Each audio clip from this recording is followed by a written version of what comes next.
بالله من الشیطان الرجیم بسم اللہ الرحمن الرحیم۔ سب سے پہلے اس حیات دنیاوی کے لیے ایک تمثیل آ گئی اور یہیں وہ مضمون آ جائے گا جو اس سورہ مبارکہ کا جو رموز ہے اس کے ساتھ اس حصے کو بھی ٹانٹ دے گا، متعلق کر دے گا، منسلک کر دے گا۔ وہ دنیا کی جس پر تم ریچھ جاتے ہو، جس سے تم دھوکہ کھاتے ہو، جس کے فریب میں تم آ جاتے ہو، جس کی زلف گراگیر کے اسیر ہو کر خدا کو بھی بھول جاتے ہو اور آخرت کا بھی یا تو صاف انکار کرتے ہو یا ایسا اقرار کرتے ہو جو در حقیقت انکار ہی ہے، جس کی محبت تمہارے رگوں پہ میں سرایت کر جاتی ہے، جس کے لیے تم اپنی تمام صلاحیتیں اور قوتیں اور استعدادات وقف کر دیتے ہو، جن پر تمہاری ساری دوڑ دھوپ مرتکب ہو جاتی ہے، اس کی حقیقت کیا ہے اسے ایک بار پھر ایک تمثیل سے سمجھو۔ وہی بات جو پہلے رکوع میں بیان ہوئی تھی بڑے سادہ الفاظ میں، انا جعلنا ما علی الارض زینۃ لہا لنبلوہم ایہم احسن عملا، اور میں نے عرض کیا تھا بار بار اس بیان کو دہرایا ہے کہ یہ در حقیقت وہ کھوٹا ہے کہ جس سے وہ ڈور کا ایک سرا بندھا ہوا ہے کہ جو اس مضمون جو اس سورہ مبارکہ کا عمود ہے وہ ڈوری کے جس میں اس کے تمام اجزاء پروئے ہوئے، جس طریقے سے ایک ہار کے دھاگے میں موتی پروئے ہوئے ہوتے ہیں، تو اگر وہ دھاگا آپ کی نگاہوں میں ہو تو پھر نظم جو ہے اور مختلف موتیوں کا آپس میں جو تعلق ہے وہ واضح ہو جائے گا۔ تو اسی طرح اس سورت کے مضامین کے ہم نے حصے کیے اور تمام اجزاء کا جو ربط اور تعلق ہے اس مرکزی مضمون کے ساتھ اس کو ہم واضح کرتے چلے جائیں تو پھر یہ سورہ مبارکہ جو ہے اس کے مضامین ذہن کی گہرائی میں بھی آ جائیں گے اور یہ یادداشت میں محفوظ ہیں۔ فرمایا وَاضْرِبْ لَهُم مَثَلَ الْحَيَاةِ الدُّنْيَا، اور مثال بیان کیجیے ان کے لیے اس دنیا کی زندگی کے لیے۔ الحیات الدنیا جو ہے اس ترکیب کو سمجھیے، یہ ایک مرکب توصیفی ہے، قریبی زندگی۔ دنیا ادنا کا مؤنث ہے، جیسے اکبروں سے مؤنث کبرا، اصغر سے صغرا، احسن سے حسنا، اس طریقے سے ادنا۔ یہ ادنا اس لیے میں نے بیان کیا کہ یہ ہم بولتے ہیں بڑا ادنا، بہت قریب، تو ادنا سے دنیا ہے یہ زندگی جو بالکل ہمارے اس وقت قریب ہے، یہ سامنے کی دیکھی ہوئی چیزیں، یہ ہماری زندگی جو ہمارے بالکل سامنے ہے۔ اور ایک زندگی وہ ہے، وہ آخرہ ہے، وہ پچھلی زندگی ہے، وہ ذرا دور کی بات نظر آتی ہے بظاہر، اگرچہ کچھ پتہ نہیں کہ کس کی موت کا وقت سر پر منڈلا رہا ہو، اور وہ اس کی آخرت جو ہے وہ بالکل اس کے ساتھ ملحق ہو اور کھڑی ہو کے سامنے، کچھ پتہ نہیں، لیکن بظاہر یہ پچھلی زندگی ہے، دور کی زندگی ہے، اور یہ ہے وہ نقد والی زندگی، وہ فوری زندگی جو بالکل قریب ہے، جس کی خوشیاں موجود، جس کی ناراضگیاں بھی حاضر سامنے موجود، جس کا نفع بھی نقد، جس کا نقصان بھی نقد۔ تو یہ ہے الحیات الدنیا، یہ قریب کی زندگی۔ یہ زندگی کا ایک حقیر سا حصہ ہے، یہ میں بیان کر چکا تھا کہ زندگی ہمارے نزدیک یہ صرف محدود سی زندگی نہیں ہے، یہ 40 50 60 70 80 سال یہ زندگی نہیں ہے، یہ تو کتاب زندگی کا مقدمہ ہے یا دیباچہ ہے، بلکہ جیسا کہ میں نے کنر کیا تھا کسی کتاب کے ساتھ اس کے دیباچے اور مقدمے کا بھی کوئی تناسب ہوتا ہے، کوئی نسبت و تناسب، کوئی ریشو پروپورشن موجود ہوتا ہے، لیکن اس کی تو کوئی نسبت بھی نہیں، یہ تو بالکل معدوم کے درجے میں ہے اگر اس کا مقابلہ اس زندگی کے لیے کیا جائے۔ علامہ اقبال نے بہت خوبی سے ادا کیا کہ تو اسے پیمانۂ امروز و خطرہ سے نہ نام، جاویداں فہم زباں ہر دم جواں ہے زندگی، اس زندگی کے وقفے ہے۔ یہ ایک وقفہ یہ ہے جسے اب حیات دنیاوی کہتے ہیں، ایک اور وقفہ آئے گا جو حیات برزخی ہے، اور ایک اور وقفہ آئے گا وہ وقفہ نہیں، وہ پھر اصل زندگی ہے اور وہ ہمیشہ ہمیشہ کی زندگی ہے، وہ حیات اخروی ہے۔ تو حیات دنیاوی، حیات برزخی، حیات اخروی، تو یہ عمل تو بڑا دائم ہے، بہت دور تک جانے والی یہ چیز ہے۔ انسان اللہ کی مخلوقات میں اشرف اور اعظم، اشرف المخلوقات، سورہ بنی اسرائیل میں آیا وَلَقَدْ كَرَّمْنَا بَنِي آدَمَ وَحَمَلْنَاهُمْ فِي الْبَرِّ وَالْبَحْرِ وَرَزَقْنَاهُم مِّنَ الطَّيِّبَاتِ وَفَضَّلْنَاهُمْ عَلَىٰ كَثِيرٍ مِّمَّنْ خَلَقْنَا تَفْضِيلًا۔ تو یہ اشرف المخلوقات، افضل الخلائق، اس کی زندگی یہ 50 60 70 برس نہیں ہو سکتی ہے، تو بڑا طویل ہے، جاویدہ فہم جوا ہر در جوا ہے۔ اس میں جو یہ حیات دنیاوی اس کا ایک دیباچہ یا مقدمہ ہے، اس کی اصل حقیقت کو ایک تمثیل سے سمجھو۔ اب تمثیل سامنے آ رہی ہے۔ اس دنیا میں یوں سمجھیے کہ دو طرح کے سلسلے حیات کے جاری ہیں، ایک حیات نباتاتی اور ایک حیات حیواناتی۔ یہ جو بایولوجی کا ایک مضمون ہے، بایو وہ چیز کہ جس کا تعلق زندگی سے ہو، لائف سے، something pertaining to life. اس کے پھر دو حصے ہوتے ہیں، یہ باٹنی ہے اور یہ زوالوجی ہے، یہ علم الحیوانات ہے، یہ علم النباتات ہے۔ اور اب تو بہرحال ہم اس حقیقت کو جانتے ہیں کہ نباتات میں بھی حیات ہے، زندگی ہے، ان میں شعور بھی ہے، ان میں زندگی کے جو خصائص و اوصاف جن سے ہم واقف ہیں اس میں سے اکثر متحقق ہو چکے ہیں۔ تو اس حیات نباتاتی سے ایک تمثیل لائی جا رہی ہے اس حیات انسانی کے لیے، کہ ایک سائیکل ہے جو چل رہا ہے، ایک چکر چل رہا ہے اس نباتات کے عالم میں، اس لیے کہ وہ سائیکل چھوٹا ہے، وہ نظر آتا ہے، ہر سال فصلیں پیدا ہوتی ہیں، پانی برستا ہے، زمین سے لہلاتی ہوئی فصل نکلتی ہے، وہ فصل اپنے پورے عروج کو پہنچتی ہے، بڑی ہریاول ہے، بڑی کراوٹ آ رہی ہے نگاہوں میں اس کو دیکھ کر۔ یعجب الکفار نباتہ ثم یہیج فتراہ مصفرا ثم یکون حطاما۔ سورہ حدید میں بھی یہی تمثیل دی گئی کہ جیسے پانی برستا ہے آسمان سے، بارش ہوئی، وہ زمین جس میں کہیں کوئی حیات کے، کوئی زندگی کے آثار نہیں تھے، بالکل ویرانہ پڑا ہوا تھا، اس میں اچانک دیکھتے ہو کہ زندگی ہی زندگی بقول جگر کہ رگوں میں بھی کبھی صحبا ہی صحبا رقص کرتی تھی، مگر اب زندگی ہی زندگی ہے موجزن ساتھی۔ یہ انہوں نے شراب سے تائب ہونے کے بعد جو ساتھی نامہ نیا کہا تھا اس کا ایک شعر ہے جو میں نے آپ کو سنایا کہ رگوں میں بھی کبھی صحبا ہی صحبا رقص کرتی تھی، مگر اب زندگی ہی زندگی ہے موجزن ساتھی۔ تو وہ قطع زمین کے جس میں کئی دور دور تک زندگی کے کوئی آثار نہیں تھے، اب اس میں زندگی ہی زندگی موجزن ہے، وہاں پہ ہر طرح کے آثار زندگی کے نظر آ رہے ہیں۔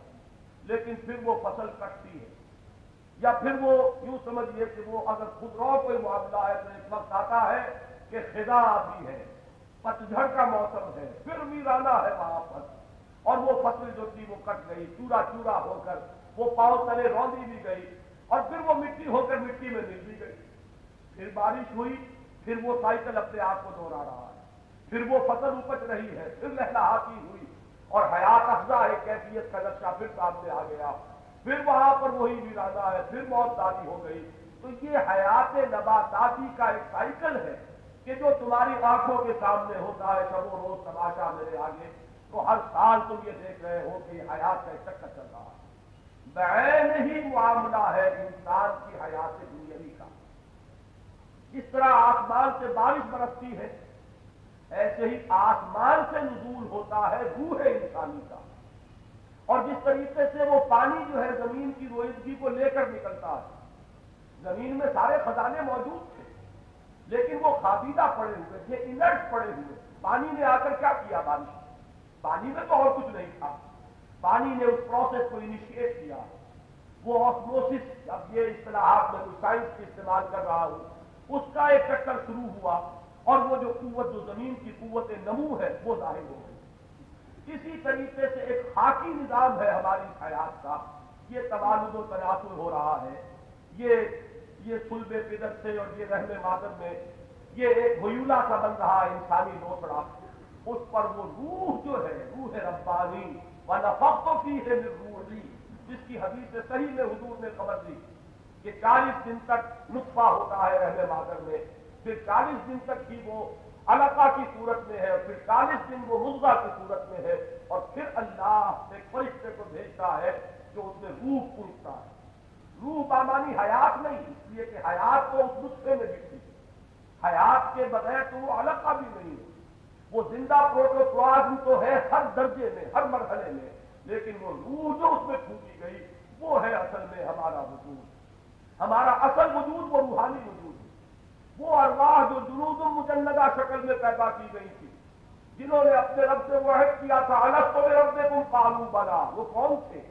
وہ میں تھا اور آپ تھے، اور اپنی ہستی کے تشخص کے ساتھ تھے، ورنہ قول و قرار کے کیا مانی؟ آپ دنیا میں بھی اگر معاہدہ کرتے ہیں تو الفاظ لکھتے ہیں بقائمی ہوش و حواس میں یہ معاہدہ کر رہا ہوں، تو اگر اپنی ذات کا شعور ہی نہ ہو، اپنا شعور ہستی اور شعور ذات ہی وہاں موجود نہ ہو، تو پھر معاہدہ کیا مانی جا رہا ہے؟ وہ معاہدہ جس کو قرآن مجید نے بہت بڑی دلیل بنایا ہے، مبادا تم یہ کہو کہ ہم سے تو اپنے باپ دادا کو بتوں کو پوجتے پایا تو ہم بھی ان کو پوجنے لگ گئے، تم سے تو عہد اور قول و قرار دیا گیا تھا۔ وہ جو ارواح تھی جن کو حضور فرماتے الارواح جنود مجندہ، وہ لشکر تھے، عظیم لشکر، جو کہیں خدا کا کوئی اسٹور ہاؤس ہے کہ جہاں وہ ارواح موجود ہے، اور جیسے جیسے زمین میں رحم معدن میں وہ حیولہ ایک جسم کا تیار ہوتا ہے، ایک روح لا کر اس کے ساتھ ملحق کر دی جاتی ہے، اور اس کے بعد وہ انہی ادوار میں سے گزرا، جیسے وہ فصل ذرا اگتی، ذرا بڑھی، جوان ہوئی، پورے اپنے شدت کو پہنچی، فتراہ مصفرن، پھر اس پر زردی آئی، اور اس کے بعد پھر وہ چورا ہو کر پاؤں تلے رونی گئی۔ اسی طرح وہ انسان ہے، بچپن سے جوانی اور پورا اس کا شباب کا عالم، اور پھر ذرا وہ سفیدی بالوں میں اور جھریاں چہرے پر نمودار ہوئی، اور پھر اس کے بعد وہ مٹی میں ہو کر مٹی میں ملا، مرا، اور اس کو آپ نے گڑھے میں اتارا اور مٹی میں ہو کر مٹی ہو گیا۔ وہ روح جہاں سے آئی تھی وہیں گئی، جیسے کہ وہ پانی جیسے نازل ہوا تھا ویسے ہی وہ پھر اوپر چلا گیا۔ جس طریقے سے یہ حیات نباتاتی کا چکر چل رہا ہے، بعین ہی یہ حیات حیواناتی، جس کی ایک بہت مکمل صورت جو ہے حیات انسانی ہے، دنیاوی حیات انسانی، اس کا ایک چکر ہے۔ اصل وہ روح ہے، جیسے وہ خاک تھی، خاک میں مل کر وہ خاک بن گئی، منہا خلقناکم وفیہا نعیدکم ومنہا نخرجکم تارۃ اخری، لیکن تمہارا اصل وجود وہ روح ہے، وہ روح ہے جسے اللہ نے اپنی طرف منسوخ کیا، وَنَفَخْتُ فِيهِ مِن رُوحِی، تمہارا وہ وجود ہے، حقیقی وجود جو آسمان سے نازل ہوا تھا، اور پھر انا للہ انا الیہ راجعون، وہ پھر یا اعلیٰ علیین میں ہے، یا کہیں سجین میں ہے، کہیں کسی قید خانے میں ہے، یا کہیں اللہ کے قرب کے لذتیں اور اس کی بشارتیں اس کو حاصل ہو رہی ہیں۔ یہ ہے وہ حقائق، یہ بنیادی فلسفہ اسلام کا، یہ بنیادی ہدایت رہنمائی ہے، جس کو یہاں ایک تمثیل کے تناظر میں بیان کیا۔ فرمایا وَاضْرِبْ لَهُم مَثَلَ الْحَيَاةِ الدُّنْيَا كَمَاءٍ أَنزَلْنَاهُ مِنَ السَّمَاءِ فَاخْتَلَطَ بِهِ نَبَاتُ الْأَرْضِ۔ میں نے جو پہلے وضاحت کر دی ہے، اب ایک لفظ آپ کو معلوم ہوگا کہ وہ خود بول رہا ہے۔ بیان کیجئے ان کے لیے اس دنیا کی زندگی کی ایک مثال، کہ جیسے پانی ہے کہ ہم نے اسے اتارا بلندی سے، تو اس کے ساتھ رل مل کر نکل آیا زمین کی نباتات، پانی اندر داخل ہوا، اور وہ زمین میں جذب ہونے کے بعد پھر اس نے جو پروسیس انیشیٹ کیا تو وہ زمین کے خزانے لے کر فاختلط بہ نبات الارض فاصبح حشیما، جہاں وہ درمیانی جو کڑیاں ہیں اس کی جو سورہ حدید میں آئی ہیں، کماء انزلنا من السماء فاختلط بہ نبات الارض فتراہ مصفرا ثم یہیج فتراہ مصفرا ثم یکون حطاما، وہ ان تمام درمیانی کڑیوں کو یہاں بیان نہیں کیا، فرمایا فاصبح حشیما تذروہ الرياح، اس کے بعد وہ چورا چورا ہو گیا جسے کہ ہوائیں لیے اڑ رہی ہیں۔ وہ جو فصل کٹ گئی، یا کہیں وہ پتجھڑ کا موسم آیا اور پتے گر گئے، وہی جو بڑی بہار دکھا رہے تھے جس سے بڑی ہریاول وہاں تھی، وہی پتے ہیں کہ اب وہ ہوا کے رحم و کرم پر ہے، ادھر سے ادھر تذروہ الرياح وکان اللہ علی کل شیء مقتدرا، اور یہ حقیقت ہے اللہ کو ہر شے پر قدرت حاصل ہے۔ اسی طرح تمہارا یہ حیات دنیاوی کا ایک چکر ہے جو چل رہا ہے، اس میں وہ جو زیبائش آتی ہے، جب فصل جو ہے وہ اپنے پورے جوبن پر ہوتی ہے تو کیسی کچھ ہریاول اور کیسی کچھ تراوٹ نگاہوں کی وہاں ہوتی ہے، اسی طرح اس حیات دنیاوی کے دوران بھی اللہ نے کچھ زینت، کچھ زیبائش، کچھ آرائش ہے جو تمہارے لیے رکھی، جس کی غرض پہلے بیان کر چکے، لنبلوکم ایکم احسن عملا۔ رخ روشن کے آگے شمع رکھ کر وہ یہ کہتے ہیں ادھر جاتا ہے دیکھیں یا ادھر پر وعدہ آتا ہے، اس امتحان کے لیے کچھ زینتیں بھی تمہارے لیے فراہم کر دی۔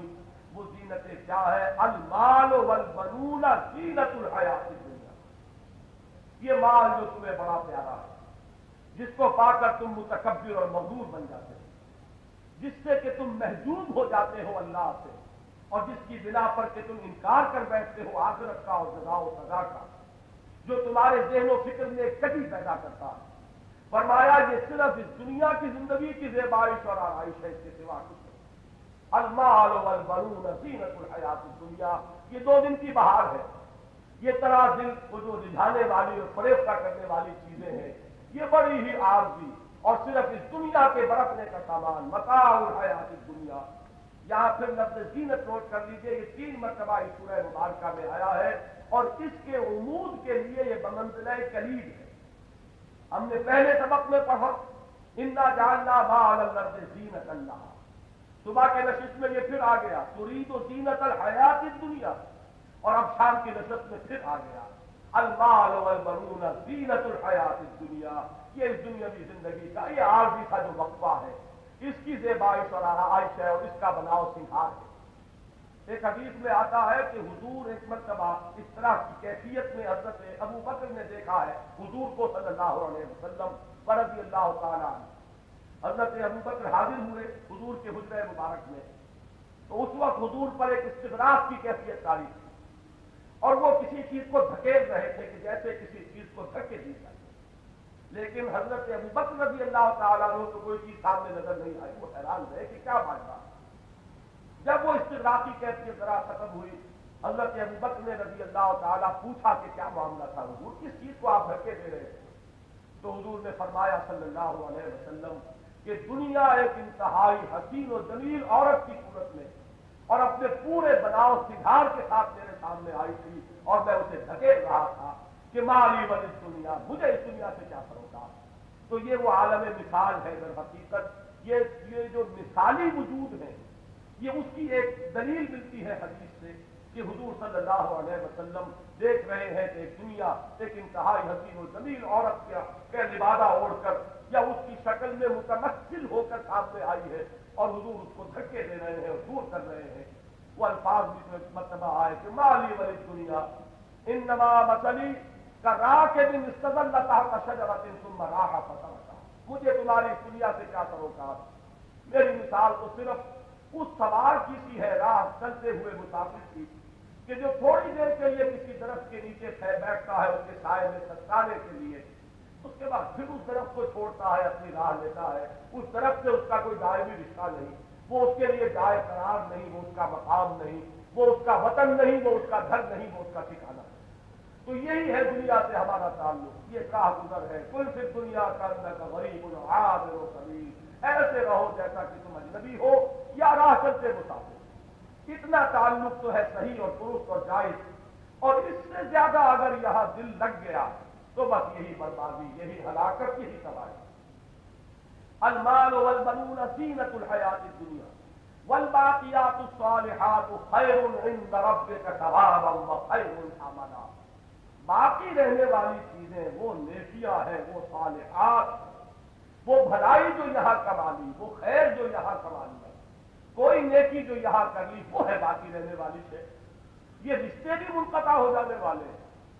الاخلاء بعضهم یوم عدو لبعض، اس دن تو معاملہ یہ ہوگا، میں الفاظ پورے طور پر صحیح مجھے یاد نہیں ہے، کہ قیامت کے دن تو یہاں کی دوستیاں عداوتوں میں تبدیل ہو جائیں گی، سوائے ان کے جو مخلصین بارگاہ رب ہیں کہ ان کے لیے وہ دوستیاں اور تعلقات بھی برقرار رہیں گے، ورنہ تو انسان چاہے گا کہ میری سب کچھ، میری آل اولاد، میری بیوی، میرے والدین، سب کو جھونک دیا جائے جہنم میں، مجھے بچا دے گا، ثم ینجی، اسے کسی طریقے سے نجات ملے، اور سب کو جھونک دیا جائے جہنم میں، اسے پرواہ نہیں۔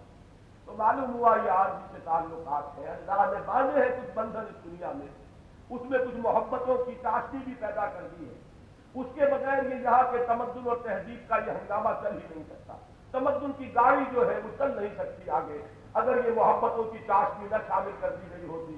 تو کون سے والدین اپنی اولاد کے لیے وہ کھکھیر مول لیتے اور ان کے لیے اپنے پیٹ کاٹتے اور ان کے لیے اپنے آرام کو تجتے اور ان کے لیے ایثار و قربانی کرتے۔ یہ سارا کچھ جو ہے وہ یہاں کی کچھ ضروریات ہیں کہ جس میں وہ چاشنیاں بھی ہیں اور جس میں وہ تعلقات بھی ہیں اور جس میں وہ محبتیں بھی ہیں، اور جس میں وہ فطری کشش بھی رکھی گئی. زُيِّنَ لِلنَّاسِ حُبُّ الشَّهَوَاتِ مِنَ النِّسَاءِ وَالْبَنِينَ وَالْقَنَاطِيرِ الْمُقَنطَرَةِ مِنَ الذَّهَبِ وَالْفِضَّةِ وَالْخَيْلِ الْمُسَوَّمَةِ وَالْأَنْعَامِ وَالْحَرْثِ. یہ ہے یہاں پر کچھ وہ جو اکبر آبادی نے کہا. بڑا پیارا شعر ہے، اگرچہ وہ ان کا ظریفانہ انداز ہے کہ چپکوں دنیا سے کس طرح میں. عورت نے کہا کہ گوند ہوں میں، اس دنیا سے چپکانی والی شے جو ہے. زُيِّنَ لِلنَّاسِ حُبُّ الشَّهَوَاتِ مِنَ النِّسَاءِ، سب سے پوٹنٹ فیکٹر یہ. اس اعتبار سے فرائڈ کا مطالعہ غلط نہیں تھا کہ واقعہ یہ ہے کہ بڑا جذبہ، یہ قوی جذبہ ہے، بہت بڑا محرک ہے، اس میں کوئی شک نہیں. گمراہی اس وقت آتی ہے جب وہ ایک چیز کو جو جز ہے، بہرحال کتنا ہی اہم جز ہو، جب اسے کل بنا دیتے ہیں اور اسی سے ہر چیز کی توجیہ کرتے ہیں، تب در حقیقت وہ فلسفہ جو ہے وہ ایک بہت بڑی گمراہی بن جاتا ہے. یہ تو جملہ معترضہ سمجھیے. تو فرمایا والباقیات الصالحات خیر عند ربک ثوابا وخیر عملا. باقی رہنے والے وہ اعمال صالحہ ہے جو تیرے رب کے نزدیک اجر و ثواب اور بدلے کے اعتبار سے بھی بہت بہتر ہے. وخیر عملا، عمل کہتے ہیں امید کو. دنیاوی امیدیں اگر ہو تو انہیں کہا جاتا ہے یہ طول عمل کا جال ہے، یہ پھندے، یہ یوں ہو جائے گا، اس طرح ہو جائے گا. لمبے لمبے شیخ چلیوں والے خواب ہر انسان دیکھتا ہے. فرق صرف یہ ہے کہ کچھ لوگ شیخ چلی ہونے کے ساتھ ساتھ محنتی بھی ہوتے ہیں، وہ اپنے ان خوابوں کو کچھ عملی جامے بھی پہنا لیتے ہیں. لیکن دنیا کا یہ سارا نقشہ اسی طرح چل رہا ہے کہ لمبی لمبی امیدیں جو ہے وہ وابستہ کی ہوئی ہیں انہی دنیاوی معاملات سے. یہ اس طرح ہو جائے گا اور پھر اس سے یہ کر لوں گا اور پھر اس سے وہ ہو جائے گا. یہ طول عمل کا جال ہے. قرآن کہہ رہا ہے کہ یہ امیدیں نہیں ہیں اصل امیدیں، ان سے امیدوں کو وابستہ نہ کرو. یہ دنیا اور اس کے متعلقات اس قابل نہیں ہے کہ ان سے تم اپنی امیدوں کو وابستہ کر دو. خیر عملا ہے وہ نیک اعمال. امیدیں اگر کوئی ان سے ہو، وہ خیر جو تم نے کمایا ہے وہ ہے اس قابل کہ اس کے ساتھ کوئی امید وابستہ کی جائے کہ کیا عجب کہ اللہ اگر اس کو قبول فرما لے تو بیڑا پار ہوگا. اور آخرت کی وہ ابدی زندگی جو ہے اس میں وہ راح و ریحان و جنت و نعیم والا معاملہ حاصل ہو جائے. تو والباقیات الصالحات خیر عند ربک ثوابا وخیر عملا. یہ عمل امید جو ہے کسی کو علامہ اقبال نے استعمال کیا دونوں معنی، اس کی امیدیں قلیل، اس کے مقاصد جلیل. یہاں تو یہ امید جو ہے یہ دنیاوی امید کے لیے استعمال ہوا. یہ مقام مدح ہے. دنیا سے زیادہ امیدیں وابستہ نہ کرو. 2 وقت کی روٹی مل گئی، اگر پیٹ بھر گیا، یا کم سے کم یہ کہ قوت لاجموت حاصل ہو گئی، اگر 2 جوڑے بھی کپڑے کے اللہ نے دے دیے، اگر سب چھپانے کو کوئی چھت دے دی ہے، اور اگر کہیں اپنی جو بھی نفس کا تقاضا ہے اس کو پورا کرنے کے لیے بھی اللہ نے ایک بیوی عطا کر دی ہے، تو جیسا کہ حضور نے فرمایا دنیا میں سے اس کا حصہ جتنا ہونا چاہیے تھا اللہ نے اسے دے دیا. اس سے زیادہ کی امیدیں دنیا میں لگانا بس یہی ہو جائے گا نقطۂ نظر کو غلط کر دینے والی ہے. امیدیں وابستہ کرو، توقعات کرو. تو یہ جو دنیاوی امیدیں ہیں ان کو کم کرنا، اس کی امیدیں قلیل، اس کے مقاصد جلیل. اس دنیا کے بارے میں اپنی امیدوں کو جتنا کم کرو گے اتنے ہی پھر کوئی مقاصد عالیہ جو ہے ان کے لیے محنت کرنے کا امکان پیدا ہوگا. اگر ساری قوتیں لگ رہی ہیں انہی دنیاوی امیدوں کو پورا کرنے میں تو کسی اعلیٰ تر نصب العین کے لیے اور کسی اعلیٰ تر مقصد زندگی کے لیے نہ وقت نظر آئے گا. وقت نہیں ہے، فرصت نہیں ہے. عجیب بمشکل سے اخراجات گھر کے پورے ہوتے ہیں، کہاں کسی خیر کے کام کے لیے اور دین کے لیے خرچ کریں. کہیں کچھ نہیں بچے گا، اس لیے کہ وہ تمام پر امیدیں اس دنیا سے وابستہ ہوں گی. اور ایک امید وہ ہے جو دین کے لیے ہو، جو آخرت کے لیے ہو. وہ لفظ امید جو ہے علامہ نے استعمال کیا ہے مقام مدح میں. آرزو جسے کہا، آرزو اول تو پیدا ہو نہیں سکتی کہیں، اور ہو جائے تو مر جاتی ہے یا رہتی ہے خام. ایک معاشرہ جب بگڑ جائے، اس کا قوام جب خراب ہو جائے تو اس میں وہ آرزو، وہ امنگ، کسی خیر کی آرزو، کسی نیکی کی امنگ اول تو کسی کے دل میں پیدا ہو ہی نہیں سکتی، زمین ہی بنجر ہے. اور اگر کہیں کسی کے دل میں کوئی امنگ پیدا ہو بھی جائے تو رہ جاتی ہے خام. اسی لیے کہ وہ زمین اسے غذا نہیں دے رہی، وہ ماحول اسے پروان نہیں چڑھا رہا. تو وہ ہے عمل، وہ عمل ہے، وہ طول عمل ہے دنیا کا جس کے جال سے بچنا چاہیے. اور یہ عمل ہے آخرت کا، یہ امید ہے آخرت کی کہ جس کے لیے یہاں پر مقام مدح نے اس کو بیان کیا، والباقیات الصالحات خیر عند ربک ثوابا وخیر املا۔ اب قیامت کا نقشہ کھینچا میدان حشر کا۔ سب سے پہلے وہ نفخہ اولا، میں نے کل جمعے میں یہ مضمون تفصیل سے بیان کیا، نفخہ اولا، نفخہ ثانیہ۔ وہ نفخہ اولا جسے قرآن مجید الصاف سے تعبیر کرتا ہے، القارعہ، الحاقہ، یہ الفاظ جو آئے ہیں، زلزلۃ الساعہ بھی جسے کہا گیا، یا ایھا الناس اتقوا ربکم ان زلزلۃ الساعۃ شیء عظیم یوم ترونها تذهل كل مرضعة عما ارضعت وتضع كل ذات حمل حملها وترى الناس سکارى وما هم بسکارى ولكن عذاب الله شدید۔ تو یہ تو پہلا نقشہ تو وہ ہے، یوم نسیر الجبال وترى الارض بارزة وحشرناهم فلم نغادر منهم احدا۔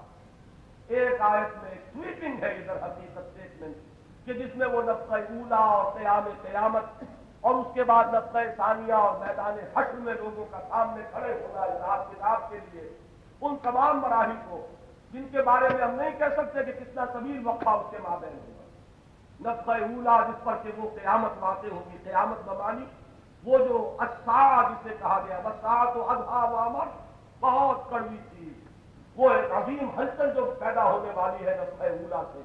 اس کے بعد وہ وقفہ، پھر نفخہ ثانیہ، اور پھر وَنُفِخَ فِيهِ أُخْرَىٰ فَإِذَا هُمْ قِيَامٌ يَنظُرُونَ۔ سورہ زمر کے آخر میں فرمایا پھر وہ میدان حشر میں حاضر کر دیے جائیں گے۔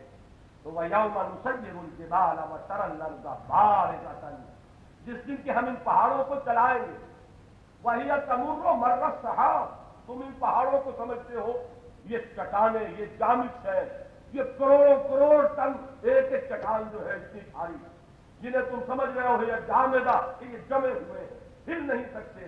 وہی تمر مر السحاب، جب وہ وقت آئے گا نفخہ اولا ہوگا تو یہ گھنتی ہوئی روئی کے گالوں کے مانند، یا جس طرح کے بادل، کبھی ہوائی سفر جب جن لوگوں نے کیا ہے بادلوں میں سے گزرتے ہیں تو وہی گھنتی ہوئی روئی یا گھنتی ہوئی اون ہے کہ اسی طریقے سے جیسے بادل چلتے ہیں یہ پہاڑ چلیں گے، ایک عظیم ہلچل کا معاملہ ہو جائے گا اور زمین کو ہم بالکل ننگا کر دیں گے۔ وَتَرَى الْأَرْضَ بَارِزَةً، برزہ کہتے ہیں کسی چیز کا ظاہر ہو جانا، کسی نے بڑی زینت و زیب و آرائش کی ہوئی ہے، کپڑے پہنے ہوئے، رنگا رنگ سنگار کیا ہوا ہے، اور اس پر سے اگر وہ سب اتار لیا گیا، وہ ننگا وجود جو نکل آیا جس میں اب کوئی زینت اور کوئی آرائش نہ رہی، تو یہ زمین جس کا بڑا بناؤ سگھار ہے اس وقت، یہ نیون سائنز لگے ہوئے ہیں اور یہ بڑی چمک دمک اور چہل پہل اور یہ کاروں کی آمد و رفت اور یہ ہر طرح کی رونق جو ہے وَتَرَى الْأَرْضَ بَارِزَةً، یہ ننگی زمین ہوگی، چٹیل زمین، کہیں کچھ نہیں ہوگا۔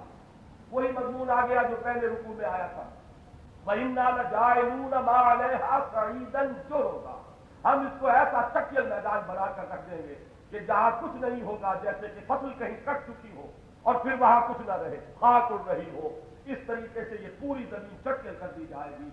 وَحَشَرْنَاهُمْ، اور پھر ہم انہیں جمع کریں گے، فَلَمْ نُغَادِرْ مِنْهُمْ أَحَدًا، ہم میں سے کسی ایک کو نہیں چھوڑیں گے، کوئی ایک بچ جانے والا نہیں، کوئی اومیشن ہونے والی نہیں کہ کسی کو ہم بھول گئے ہوں یا کوئی کسی ملائکہ کے کسی زنجیر میں کہیں پھنسا رہ گیا ہو، کوئی کہیں چوک جائے، نہیں، کہیں نہیں۔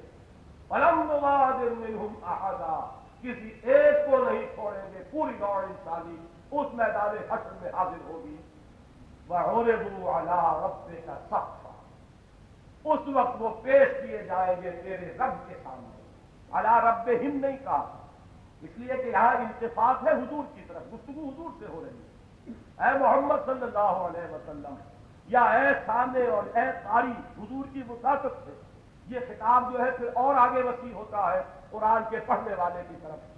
فرمایا وَعُرِضُوا عَلَىٰ رَبِّكَ صَفًّا، یہ سب وہاں پیش کر دیے جائیں گے۔ اس میں ایک بڑی تسلی ہے اہل ایمان کے لیے، یہ بڑے بڑے چودھری جو آج تمہیں ستا رہے ہیں، یہ ابو جہل جو تمہیں ستا رہا ہے، تانے دے رہا ہے، ایسے فکرے چست کر رہا ہے کہ جو دلوں میں گھاؤ ڈال رہے ہیں، یہ جو بلال کو ستا رہے ہیں، یہ جو خباب بن الارض کو کہ کباب بنا رہے ہیں، دہتے ہوئے انگاروں پر لٹا رہے ہیں، یہ جنہوں نے حضرت سمیہ اور حضرت یاسر ان دونوں کو شہید کیا ہے اور طرح طرح کے مسائل کے پہاڑ توڑے ہیں، کوئی کہیں بچ کر جانے والا نہیں ہے.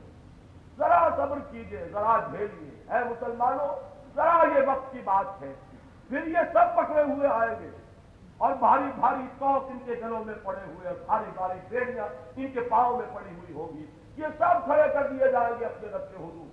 فَلَنَسْأَلَنَّ الَّذِينَ أُرْسِلَ إِلَيْهِمْ وَلَنَسْأَلَنَّ الْمُرْسَلِينَ. ہم سب سے حساب لے لیں گے, سب سے پوچھ لیں گے کہ کون کیا کر کے آیا, کس کے کیا کرتوت ہیں. وَعُرِضُوا عَلَىٰ رَبِّكَ صَفًّا. یہ سب کے سب پیش کر دیے جائیں گے تیرے رب کے سامنے صفے باندھے ہوئے. لَقَدْ جِئْتُمُونَا كَمَا خَلَقْنَاكُمْ أَوَّلَ مَرَّةٍ. یہاں یہ نہیں کہا وَقُلْنَا یا نَقُولُ ہم کہیں گے یا ہم نے یوں, وہ اللہ کچھ نہیں. لَقَدْ جِئْتُمُونَا, یا تو یوں کہہ لیجیے کہ یہ لفظاً کہا جائے گا اللہ کی طرف سے, کوئی منادی ہوگا جو ندا لگائے, یا یہ ہے کہ جو تصویر حال ہے, جو نقشہ اس وقت ہوگا وہ گویا کہ زبان حال سے پکار پکار کر کہہ رہا ہوگا. اس وقت کی حالت یہ ہوگی کہ گویا کہ یہ کہا جا رہا ہے لَقَدْ جِئْتُمُونَا كَمَا خَلَقْنَاكُمْ أَوَّلَ مَرَّةٍ. یہ بڑی اہم آیت ہے اس فلسفے کے اعتبار سے جس کی شرح میں کر چکا ہوں. آ گئے ہمارے پاس جیسا کہ ہم نے تمہیں پیدا کیا تھا پہلی بار. یہ پہلی بار کی پیدائش کون سی ہے اور اس سے کون سی مشابہت ہے جو پیدا ہوئی میدان حشر میں؟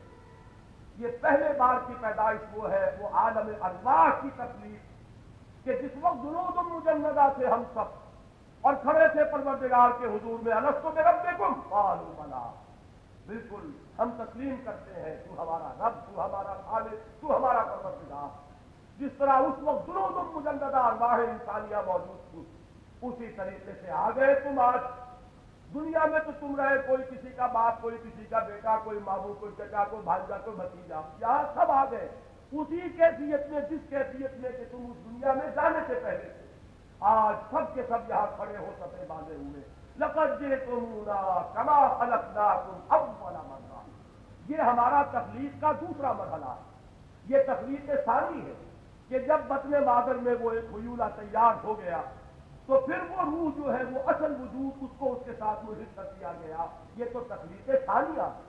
تخلیق اول مرہ جو ہے وہ ہے وہ عالم اللہ کی تخلیق, جبکہ پوری نوع انسانی از آدم تاریدم نہیں بلکہ آخری انسان جو آپ قیامت تک پیدا ہوگا, پوری نسل انسانی وہاں موجود تھی اپنی اپنی تشخص کے ساتھ, اپنے اپنے شعور ذات کے ساتھ. اور اس وقت وہ عہد کیا گیا تھا الستو بربکم قالوا بلی.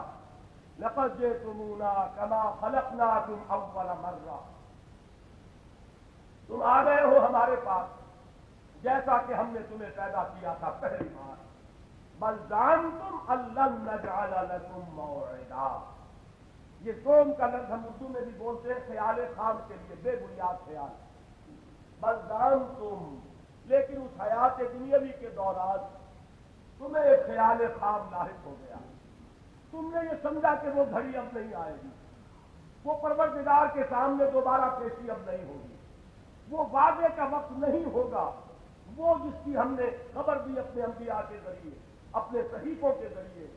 تم اس کو ایک ڈرامہ سمجھتے رہے. ان نظن الا ظنا وما نحن بمستيقنين وما اظن الساعة قائمة. میرا تو خیال نہیں ہوتا کہ قیامت ہوگی, کوئی جزا و سزا ہوگی, لیکن بالفرض محال اگر میں کہیں لوٹایا بھی گیا اپنے رب کی طرف لاجدن خیرا منها منقلبا.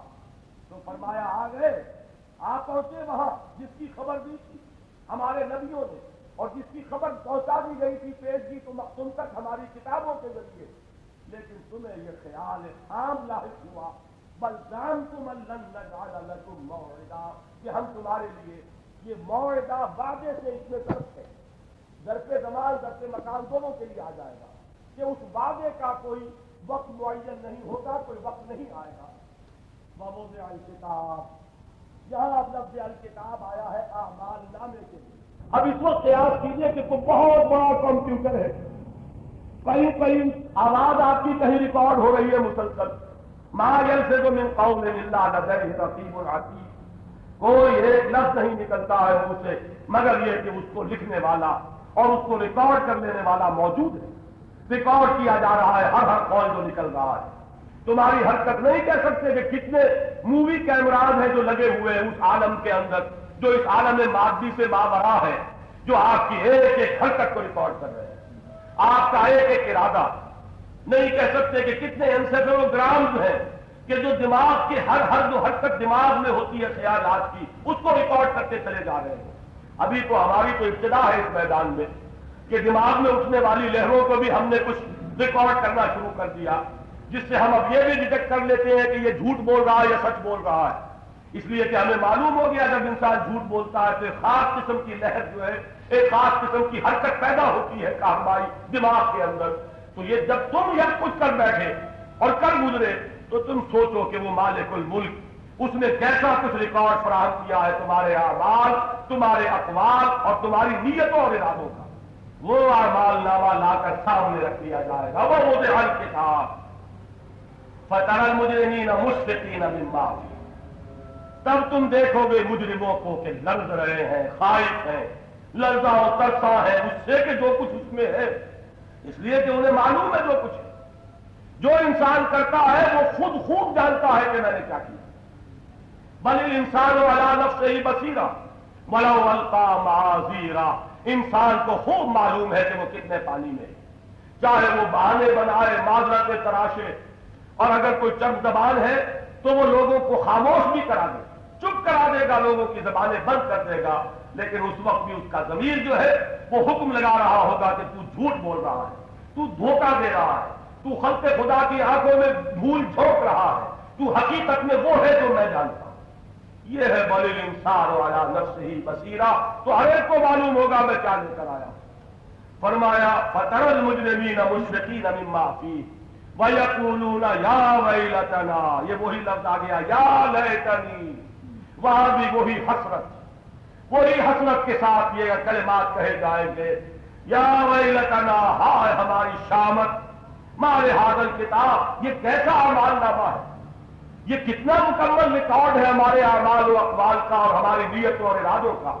لا یغادر صغیرۃ ولا کبیرۃ الا احصاها، وہی لفظ یغادر آ گیا جو اوپر آ چکا ہے فلم نغادر منہم احدا، ہم ان میں سے کسی ایک کو نہیں چھوڑیں گے، سب کو حاضر کر دیں گے. اسی طریقے سے ہر انسان کا کوئی چھوٹے سے چھوٹا عمل بھی رہ نہیں جائے گا، کہیں کوئی اومیشن نہیں ہوگی، بلکہ یہ کہ وہ تمام چھوٹے اور بڑے تمام اعمال جو ہے اس کا احصاء کر لے گا. یہ لفظ احصاء آ گیا جو پہلے رکوع میں بھی آیا تھا، لنعلم ای الحزبین احصی لما لبثوا امدا، وہاں وہ افعل تفصیل تھا اور یہاں یہ افعال ہے، مصدر افعال سے احصاء سے ورب بنا ہے. کون ہے صغیرۃ وکبیرۃ ولا کبیرۃ الا احصاها، اس کو گن گن کر ہر شے کو شمار کر کے بیلنس شیٹ مکمل تیار، نیکی اور بدی کا پورا یہاں پہ میزان جو ہے لگی ہوئی.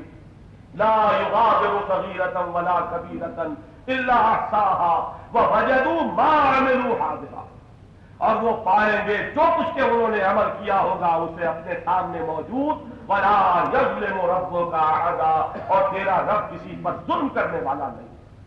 اپنے اعمال، اپنے کرتوت، جیسا کہ سورہ تحریم میں فرمایا کہ یا ایھا الذین کفروا لا تعتذروا اليوم انما تجزون ما کنتم تعملون.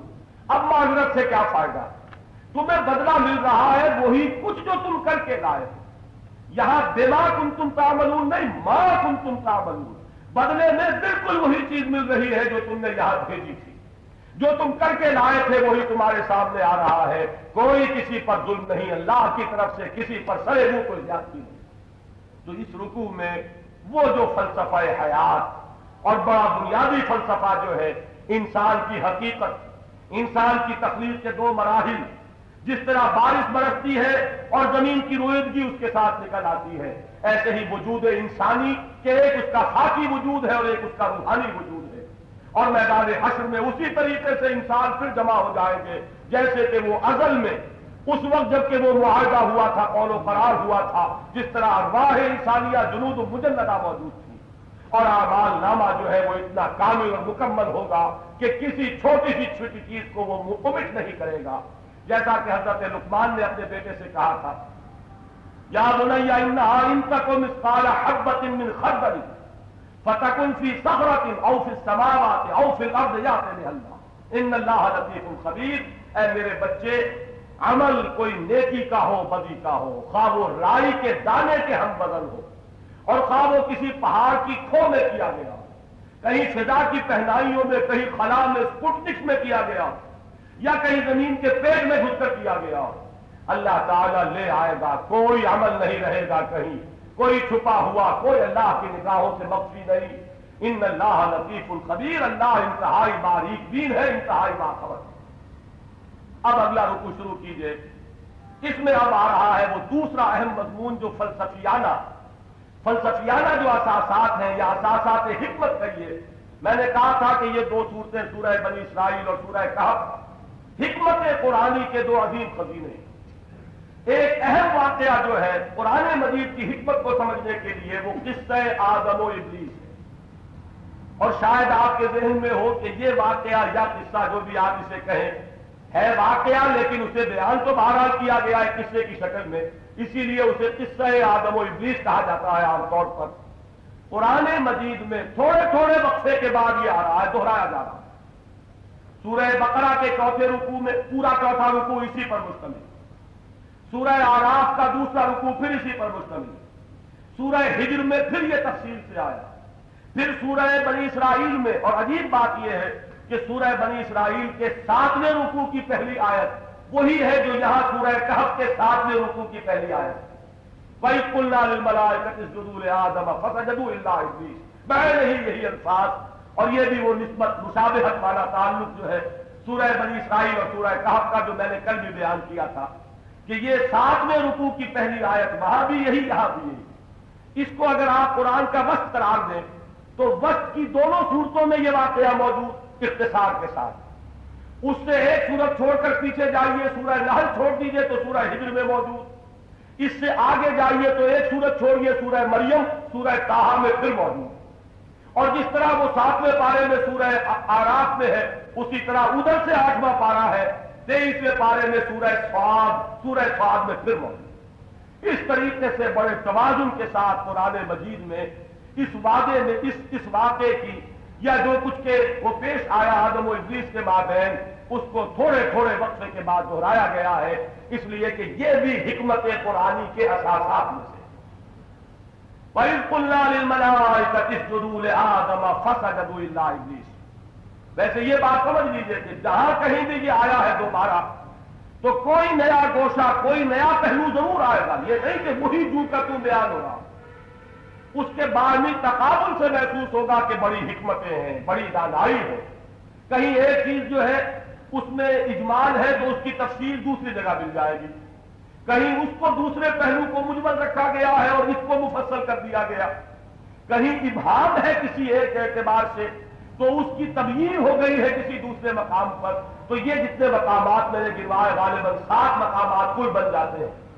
سورہ کہف اور بنی اسرائیل درمیان میں، سورہ ہجر اور سورہ طٰہٰ، ادھر پھر سورہ احزاب، ادھر سورہ صاد اور سورہ بقرہ، 7 مقامات قرآن مجید کے جس میں کہ یہ واقعہ آیا ہے۔ لیکن یہ کہ ہر جگہ رنگ مختلف ہے، ہر جگہ کوئی نہ کوئی نئی بات جو ہے، کوئی انفرادی رنگ اس کا ضرور موجود ہوگا۔ مثلا ابھی آتا ہے ایک معاملہ کہ جس کا صرف اس مقام پر ذکر ہوا، جبکہ ہم نے کہا فرشتوں سے وَإِذْ قُلْنَا لِلْمَلَائِكَةِ اسْجُدُوا لِآدَمَ، اور یاد کرو جبکہ ہم نے کہا فرشتوں سے سجدہ کرو آدم کو، فَسَجَدُوا إِلَّا إِبْلِيسَ، تو ان سب نے سجدہ کیا سوائے ابلیس کے۔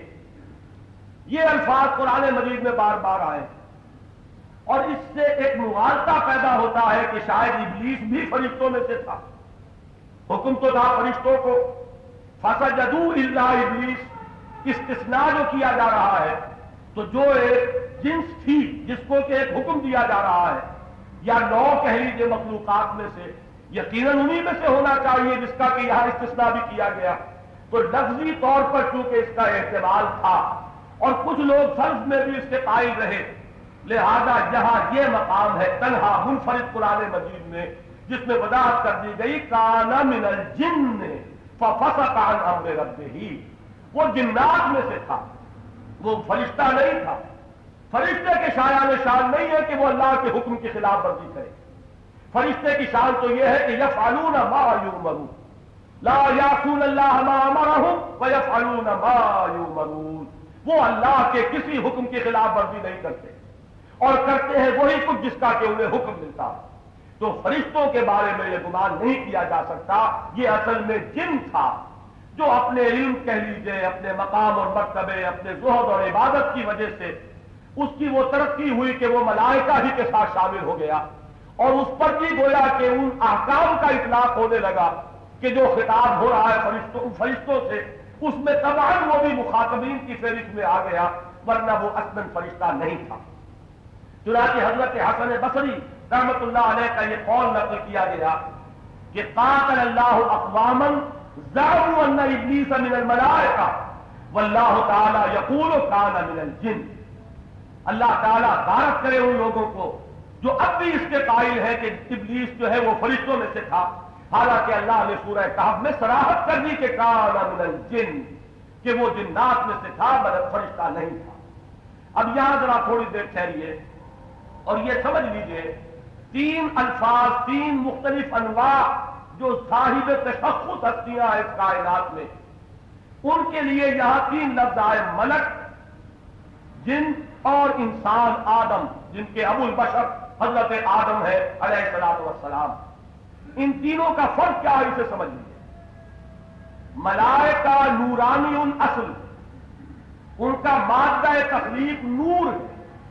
قرآن مجید میں اس کی تصریح نہیں ہے، لیکن مسلم شریف میں حضرت عائشہ صدیقہ کا مرفوع قول موجود ہے کہ حضور نے حضرت عائشہ کو بتایا کہ ملائکہ کو اللہ نے پیدا کیا ہے نور سے۔ یہ نورانی وجود ہے بنی معنی کہ ان کا مادہ تخلیق نور ہے۔ دوسری مخلوق جو ہے وہ جنات ہے اور ہمارے سے مقدم ہے تخلیق میں، ہم سے پہلے پیدا کیے گئے۔ ان کا جو مادہ تخلیق ہے وہ آگ ہے، من مارج من نار، آگ کی لپٹ سے پیدا کیے گئے۔ شعلے کی لو جو ہوتی ہے، جو انویزیبل ہوتی ہے، نظر نہیں آتی، شعلے کا وہ حصہ جو سب سے گرم ہوتا ہے، اس کو کہتے ہیں مارج من نار۔ اس آگ کی لو سے، اس سے پیدا کیے گئے، وہ اس کا مادہ تخلیق ہے۔ یہ مغالطہ نہ ہو، وہ آگ نہیں ہے بلکہ آگ سے پیدا کیے گئے۔ جیسا کہ ہم خاک نہیں ہیں، ہو گئے خاک، اور وہ جو کہا گیا آگ تھے ابتداء عشق میں ہم، ہو گئے خاک انتہا یہ ہے، تو یہ تو محاورتاً ہم بول رہے ہیں، ہم خاک تو نہیں ہیں، خاکی الاصل ہے۔